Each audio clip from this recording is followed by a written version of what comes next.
जब कभी आपका गोश्त बनाने का दिल करे तो आप मेरी रेसिपी दही के जायके को निकालें और ये रेसिपी बनाएं। यकीन करें बहुत ही डिफरेंट स्टाइल का, बहुत ही मज़े का यमी रेसिपी ये बनती है।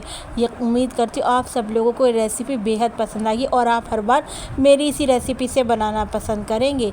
बिस्मिल्लाहिर्रहमानिर्रहीम, अस्सलाम वालेकुम। मैं हूँ समरीन अकमल। मैं आपको अपने चैनल दही के जायके में वेलकम करती हूँ। उम्मीद करती हूँ आप सब लोग खैरियत से होंगे।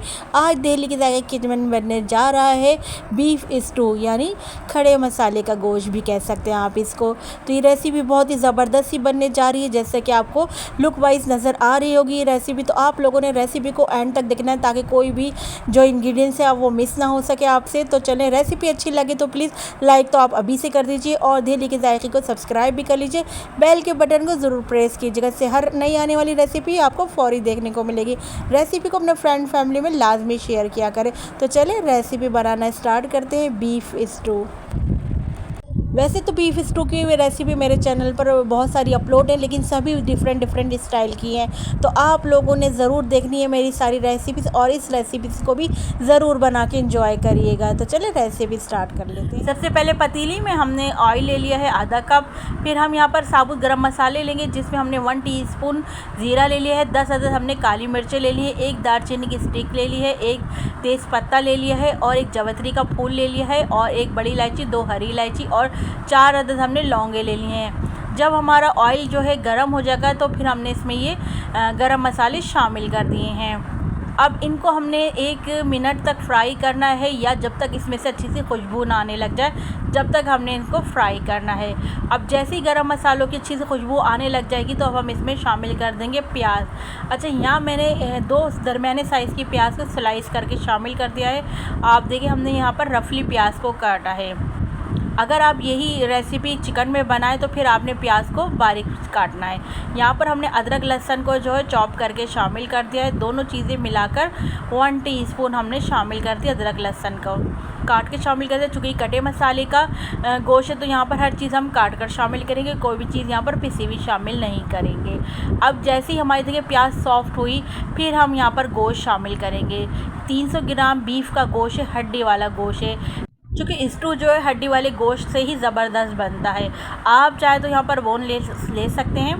अच्छा, यहाँ पर देखिए प्याज को हमने सॉफ्ट होने के बाद फिर शामिल किया है गोश्त। तो आपने भी जब आपकी प्याज सॉफ्ट हो जाए, अदरक लहसुन का जो है फ्राई हो जाए, उसके बाद शामिल करना। अब देखिए यहाँ पर मैंने 4 अदद गोल वाली जो लाल मिर्चें होती है ना, वो शामिल कर दी। यहाँ पर काट कर 4 अदद लाल साबुत मिर्चें। फिर यहाँ पर मैंने हाफ़ टीस्पून हल्दी शामिल कर दी, एक अच्छा कलर आए ताकि। अब यहाँ पर मैं शामिल कर दूँगी 1 टीस्पून नमक शामिल कर देंगे। तो आप अपने टेस्ट के अकॉर्डिंग यहाँ पर नमक शामिल कर लीजिएगा। फिर इसके अलावा मैं यहाँ पर शामिल कर दूँगी 1 टीस्पून पिसा हुआ ज़ीरा शामिल कर दिया। इससे जो है बहुत अच्छी खुशबू आती है खाने में पिसे हुए ज़ीरे से। इसके बाद मैं यहाँ पर शामिल कर दूँगी साबुत धनिया, लेकिन इसको मैंने दरदरा सा पीस लिया है। फिर इसके बाद मैंने कुछ साबुत धनिया जो है खड़ा भी साबुत भी डाला है, क्योंकि मुझे इसका टेस्ट पसंद है। आप चाहे तो इसको स्किप भी कर सकते हैं, सिर्फ दरदरा सा भी डाल सकते हैं। इसके बाद मैंने 1 बड़े साइज़ का टमाटर लिया, इसको भी इसी तरह मैंने रफली टमाटर को काट के शामिल कर दिया है। नमक यहाँ पर हमने 1 टीस्पून शामिल कर दिया था।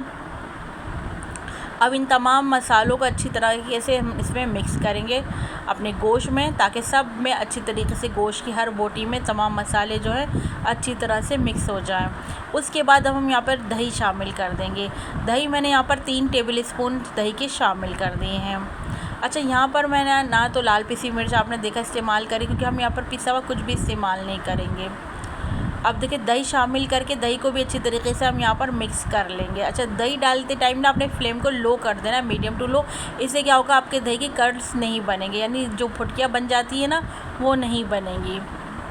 अच्छी तरीके से दही को मिक्स कर लेंगे। फिर जो दही ने पानी रिलीज़ करा होगा ना, अब देखिए यहाँ पर दही भी अपना पानी रिलीज़ करेगा, टमाटर भी अपना पानी रिलीज़ करेगा। अच्छा देखिए, अब हमने तमाम इंग्रेडिएंट्स शामिल कर दिए हैं, दही भी शामिल हो गया है। अब दही, टमाटर, प्याज, गोश्त ये सब अपना पानी रिलीज़ करेंगे।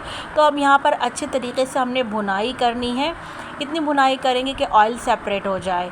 तो इतने 10 मिनट तक हमने खूब अच्छी तरीके से भुनाई कर लेंगे। इतने आप लोगों से मेरी रिक्वेस्ट है कि आप लोगों ने अभी तक दही के जायके को सब्सक्राइब नहीं किया है, जिन लोगों ने, वो लोग तमाम व्यूवर्स दही के जायके को काइंडली सब्सक्राइब कर लीजिए, बेल के बटन को ज़रूर प्रेस कीजिएगा। रेसिपी को मैं कहती हूँ लाइक तो हाथ के हाथ ही कर दीजिए और रेसिपी को अपने फ्रेंड एंड फैमिली में लाजमी शेयर किया करें। आप सब लोगों का बेहद शुक्रिया। चले आ जाते हैं वापस रेसिपी की तरफ। भी तो इन तमाम चीज़ों को अच्छी तरीके से हमने भून लेना। अब देखिए हमने इतनी भुनाई करी कि मैं आपको दिखा रही थी ऑयल सेपरेट हो गया। जब आपका ऑयल सेपरेट हो जाए अच्छी तरीके से 10 मिनट तक भुनाई करने के बाद फिर हमने यहाँ पर गोश्त गलने का पानी शामिल कर दिया। मैंने यहाँ पर 1 गिलास गोश्त गलने का पानी शामिल किया। आप अपने गोश्त की क्वांटिटी देखकर पानी शामिल करिएगा। कवर करके रख दूँगी तकरीबन 40 to 45 मिनट्स के लिए। तो मिलता है आपसे 40 to 45 मिनट्स बाद। यहाँ पर देखिए गोश्त हमारा गल गया था। 45 मिनट्स बाद हमने यहाँ पर हरी मिर्च और कटा हुआ हरा धनिया शामिल कर दिया है।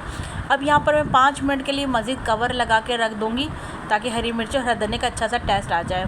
5 मिनट बाद देखिए मैंने मिक्स करा यहाँ पर हरा धनिया हरी मिर्च शामिल करने के बाद अब मैं यहाँ पर फिर कवर करके रख दूँगी 5 मिनट के लिए। लेकिन यहाँ पर मैं फ्लेम ऑफ करके कवर करके रख दूँगी ताकि जो हमारा रोगन है ना वो ऊपर अच्छे तरीके से आ जाए। ये देखिए आप जो रोगन था वो ऊपर अच्छे तरीके से आ गया है। कवर करके फ्लेम ऑफ करके करना है अपने काम। फिर अब हम इसको गर्मा गर्म से अपने हम सालन को निकालेंगे अपनी सर्विंग प्लेट में। आप माशाल्लाह से सालन की लुक चेक करें, माशाल्लाह से क्या ज़बरदस्त कलर आया है।